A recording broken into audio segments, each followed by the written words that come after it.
Hi friends, today I'm going to show you another version of a marble run. So I also have this in Lego Boost, but I decided to use that to make it with the Lego Mindstorms. So this is the Lego Mindstorm, and so the ball is supposed to go like this in the middle. So what happens is, after this goes like this, like it turns, the ball goes all the way here, then the ball goes like that, and back how it was.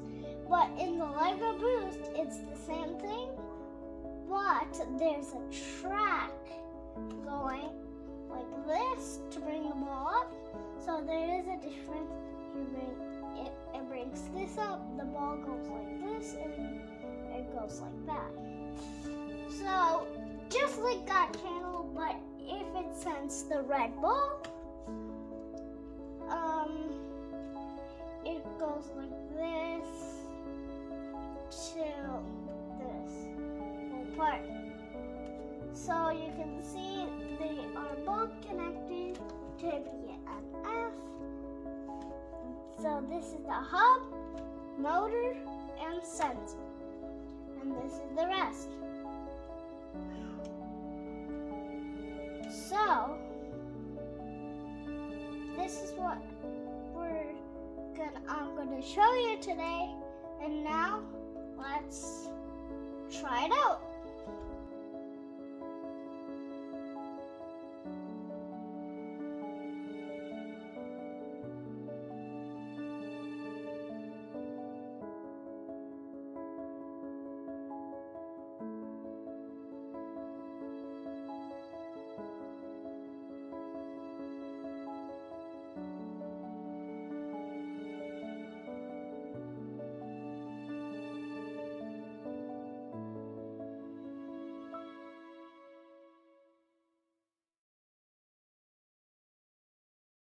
Thanks for watching. See you next time.